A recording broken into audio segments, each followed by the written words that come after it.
You're listening to Women in Wellness, a program to help you create gorgeous growth for your blissful business in health and wellness. I'm Dr. Gabby, holistic health expert and founder of Women in Wellness, a one-of-a-kind course and community designed to empower and inform you about how to build a purposeful and profitable holistic business.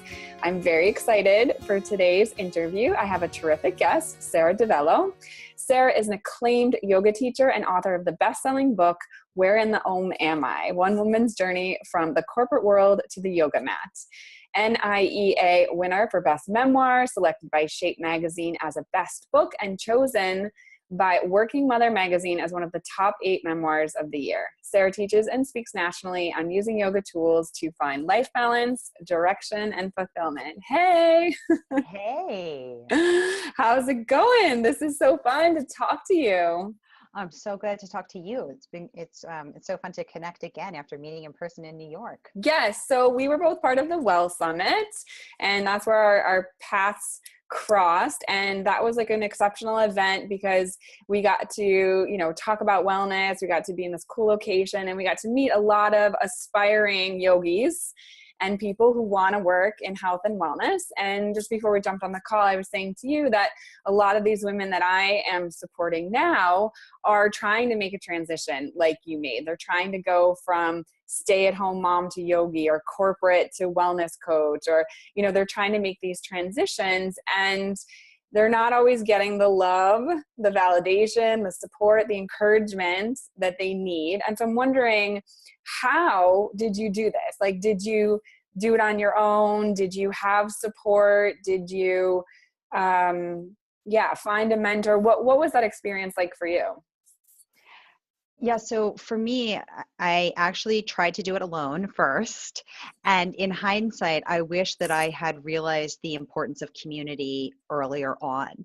And that lesson became sort of very apparent to me a little bit later in the journey. So at first, I didn't know anyone else, because I think what happens is we end up being around people who are doing exactly the same things that we're doing. So when I worked in the corporate world, I did PR and marketing for 14 years, 10 of which was in financial services. And when I worked in that world, that, hurry, fast paced, adrenaline fueled, caffeine chugging, go, go, go, warp speed life, everyone that I knew then lived the same pace. They all worked in offices. They all worked 8 to 6. They all worked in finance. They all worked, in the industry. And so when it got to the point where I was ready to jump off the hamster wheel, and it took me a long time to get there, when I jumped, I literally felt like I was the only one in the world doing it. And it was very, very lonely. I felt very alone. I felt very unsupported. And I literally felt like I was out in the middle of the dark, like stumbling around by myself, being like, hello. Is anybody out there? Exactly. Like, I'm thinking of Sandra Bullock in Gravity. Like, exactly. Just floating through space. Hello. That is what it felt like. And, I think that in hindsight, I could have felt a lot more supported sooner, and I could have saved myself a lot of time, especially, and money, if I didn't have to reinvent the wheel myself the whole time. So now one of my top tips for people who are trying to make that leap is to find your tribe, and to harvest that support and that community energy earlier on, so that you don't feel totally alone, so that you do feel that support. And also so that when you have a question like, hey, do I need a website? Who should I have it build it? How much should it cost? How do I build my social media? How do I get a book deal? How do I get a gig speaking? When you're trying to figure out all those questions, like make your way into this wellness world and then find your way towards success, you don't have to figure it out. Like you can connect with other people who can say, this is how you do it. And in a half an hour conversation, #problem solved. You don't have to figure it out all by yourself. That's so great. Did you finally stumble onto your tribe and stumble onto your people?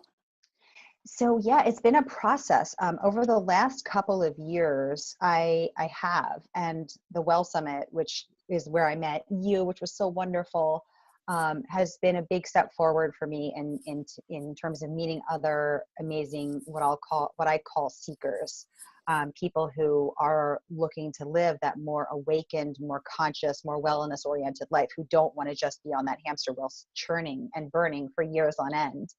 And so that's been really helpful. I've been fortunate since my book came out to meet a very small group of other writers. I met my best friend Amy this way, and so that's been really helpful. So I've got my writer group, I've got my yoga peeps, and I've got my wellness people, and all together the summation of all those people are my tribe, and it's really made a difference to have that support. Nice. For those people listening who haven't yet read the book, can you give us a little kind of summary of why yoga? Like, how come you went from PR to yoga specifically? Was there some kind of inspiration that you found just in your own practice? So I always say I was really between yoga school and cooking school. It could have been either of those two things. And I actually investigated going to culinary school. But I ended up not taking that path because frankly, the hours are really tough in that industry. And one of the reasons I was getting out of PR is because I just never saw my husband at all. We never saw each other. And so I ultimately made that decision partly because of that and partly because I wanted to have one thing in my life that wasn't part of my job that I just did because I loved. And that's what cooking is for me. It's just what I love. So it ended up being yoga because I loved it. And it had been so transformational in my life. So I got into yoga. So for those who haven't read the book, to answer your first question, my book, Where in the Om Am I, is about finding what you want to do in life. And it's told through my transition from working in financial services to teaching yoga. And then the unspoken title is, and all of the super crazy people in both worlds. So it's got, because there ain't no crazy like the yoga crazy.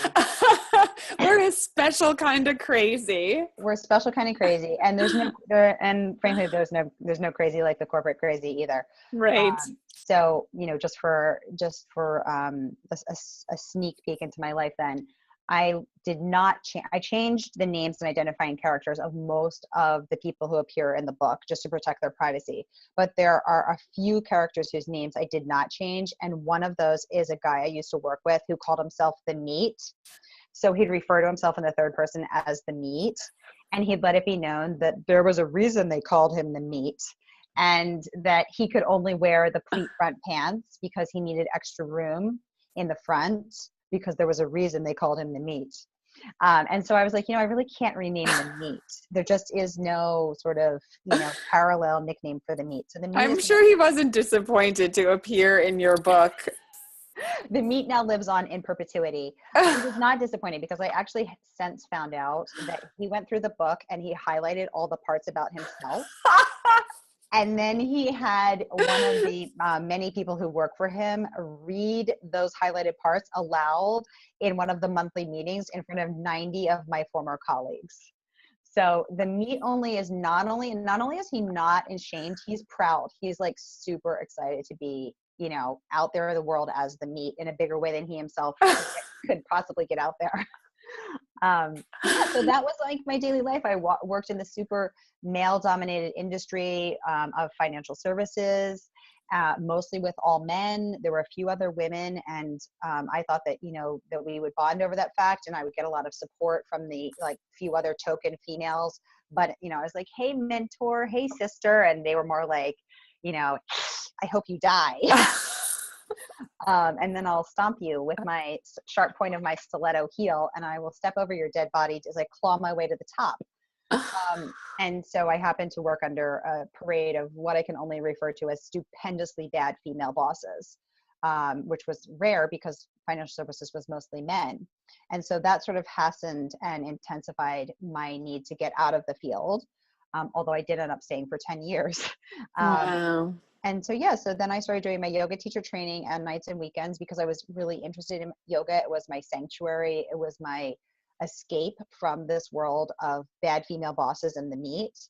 And I was my place to go and unwind and breathe it out and emerge cleansed and rejuvenated and reborn so that I could go, then go running straight back into the burning barn that was my corporate life.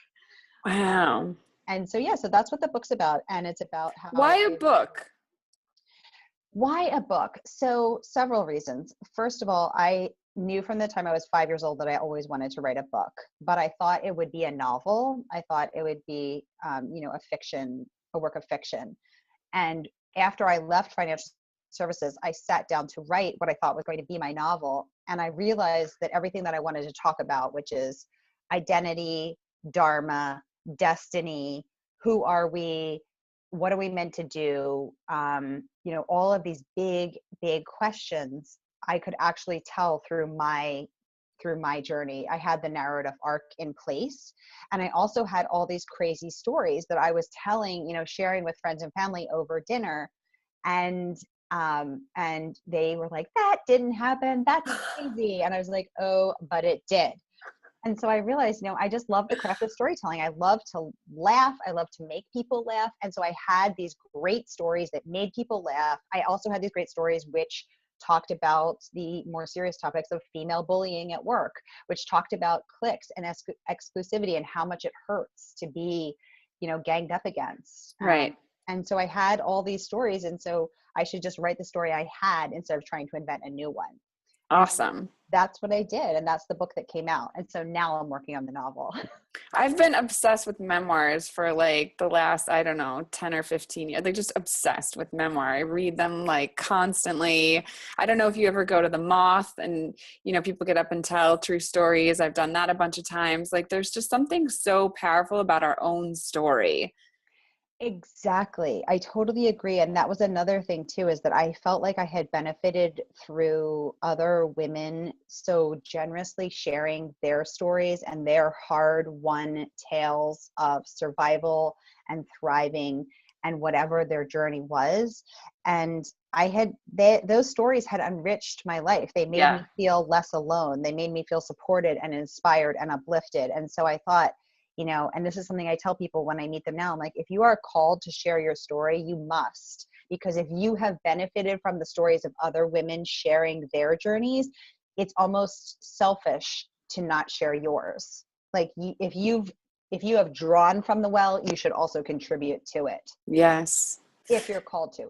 Right. So that touches on this other idea of women who want to do what we do, right? So I spend a lot of time talking to women who are either on the verge of making the transition or have made the transition. I just met a girl last night that was in tears. She's doing this health coaching for eating disorders. She loves what she's doing. She's transforming lives. Her parents keep telling her to go back to real estate, that what is she doing with her life? And she's going to be poor and all this stuff. And, what is your advice to people who want to actually do the work they're called to do? Yeah. So I also hear those stories. I actually just got back last night from teaching at the Ahimsa Yoga Festival in upstate New York. And I was teaching my Where in the Am I workshop for people who want to make that transition. And one of the women in my class felt called to be an artist since the time she was a little girl. And her parents said, you're never going to make a living. You're never going to be successful. It's too hard. It's too competitive. And so now she's an ER doctor and she's miserable and she feels stuck. She feels trapped. She feels, as I describe it in my book, stuck under the weight of the life that I had created for myself. And that's what happens, right? Like we create these lives and then they feel like they're crushing us. And so my advice is this, and I talk about this in my book. I, again, knew from the time I was 5 years old that I wanted to write a book, but I didn't think that I could because I thought that people like me couldn't write books. I thought you had to be smarter or better or come from a very wealthy family or come from a family that could provide other opportunities that mine hadn't been able to provide. I grew up in a super, super poor family. I was the first in my family to go to college. I worked my way through college. And then I thought I have to use this degree that I worked so hard for. And I can't throw it away to, do something that doesn't require it. And so that's the sort of pressure that holds us down, is this external sense of these expectations weighing in on us. And what I tell people is what I told myself, which is when I was thinking about making my transition, but afraid to, my mother was actually diagnosed with cancer and given 6 months to live. And I started thinking, is this what I would want to do if I had 6 months to live? Right. And the answer was no. Right. But I kept doing it for another 8 years. Right. And so one of the questions I ask people is, are you doing what you'd want to be doing if you had 6 months to live? And if not, then why are you spending your whole life doing it? Because this is your one glorious, exciting, adventurous life that really belongs just to you. And it's not your parents' life, and it's not your partner's life, and it's not anybody else's life other than yours. So how do you want to fill your life? Mm-hmm. With what and with whom and how do you want to spend your days? Because this is all we have. This is all we have. And at the end of the day or the week or the year or the life, for me, I had to say, I must spend it the way I want.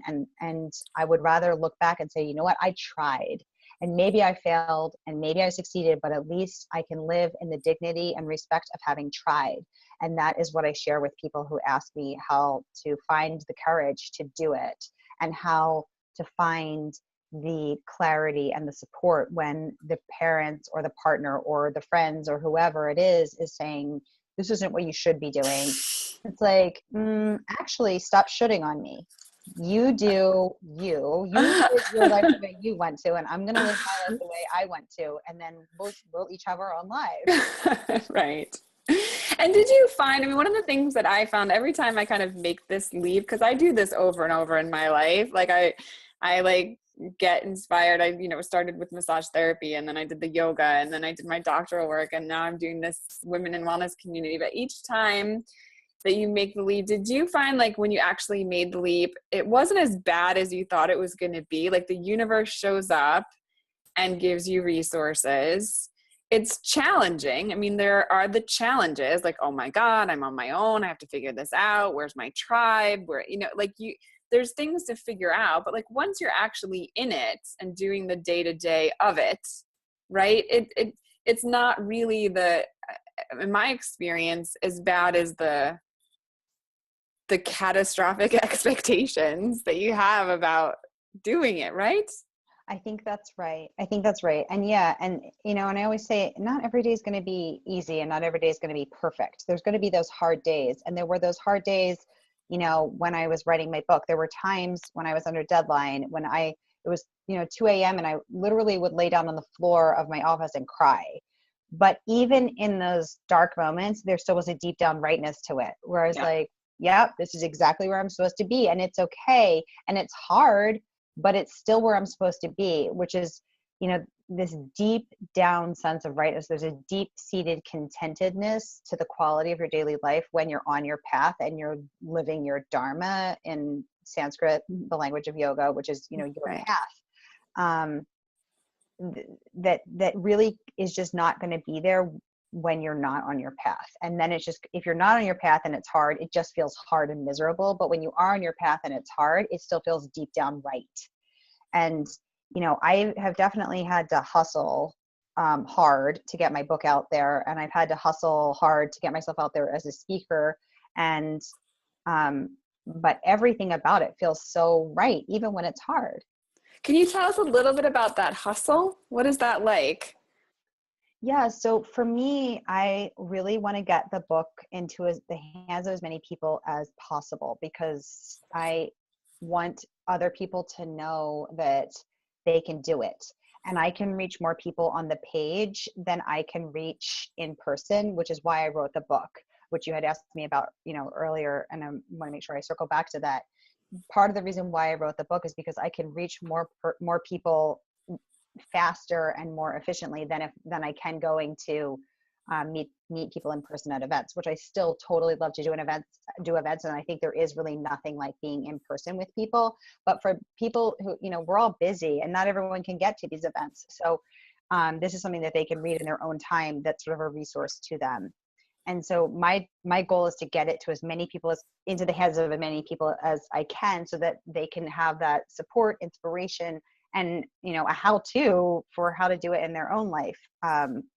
And so in doing so, I have to sort of think about like the hustle, how do I get it out to as many people as possible? So is it writing articles and pitching them so that, about various parts of the book to try to help, so that it resonates with someone and they say, oh yes, and it clicks with them. And then they're interested in learning more, they can get to the book? Is it, speaking at events like the Well Summit, so that people who are looking for those kinds of resources, those kinds of, support and help in their life can get to there and then, meet me and meet people like you and get that support. So, events, articles, podcasts like this wonderful one, but just getting yourself out there in whatever ways. And I think it's going to vary based on, who you are and what you're trying to get out there.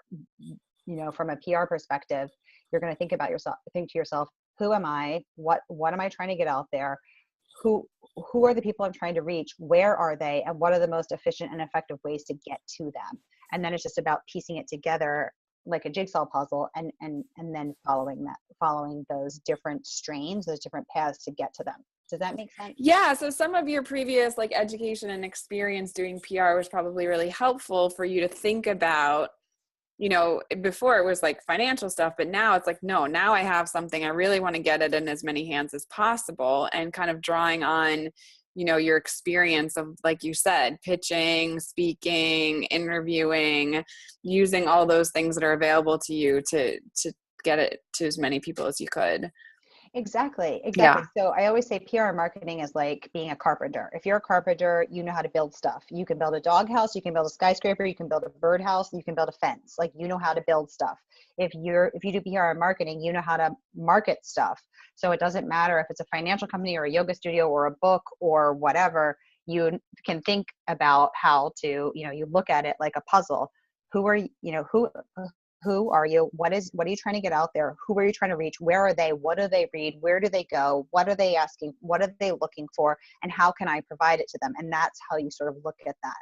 And then it's just about identifying, sort of those target markets where your people are, where your tribe is, where they're looking for that information. And then what sort of information are they looking for? And then putting it out. Nice. So what's next for Sara? What's happening in the future? So I'm going to keep doing exactly what I'm doing, which is just getting out to as many events in person as I can, meeting as many, I love meeting people in person, meeting as many people as I can in person. And then when I'm home, I'm working on my next book. Nice. Can we know what it's about? Is it a secret or? No, it's not a secret. So I am going totally off genre. It's a big pivot. So brace yourself. It is a murder mystery thriller. Oh, wow. True crime book. So totally different than this yoga wellness, this wellness stuff that I've been in for the past couple of years. Cool. Awesome. Okay. So where can people buy your book, follow you around on your adventures? How can they connect with you? So I'm on all social media. I'm on Instagram, I'm on Twitter, I'm on Facebook. Everything is at Sara DiVello on all the social media channels. And then I'm on my website, saradivello.com. And my book is on Amazon, and it's an ebook for people who like their Kindles, their iPads, and it's a paper book for people who like to roll the old-fashioned way. Nice. Sara, it's so awesome to talk to you. You're fighting the good fight. You followed your bliss and you're helping other people do it. And I so appreciate that about you. And I'm really glad that you joined us for this time today. Thank you so much. Oh, Gabby, thank you so much for having me on. It was so wonderful to meet you in person, and it's so fun to follow up in what is this technologically, and to connect with all of your listeners. So thank you so much for having me on. And this has been really, really fun. Thank you. Thanks so much for listening to this episode. You can join the Women in Wellness Club at women-in-wellness.com.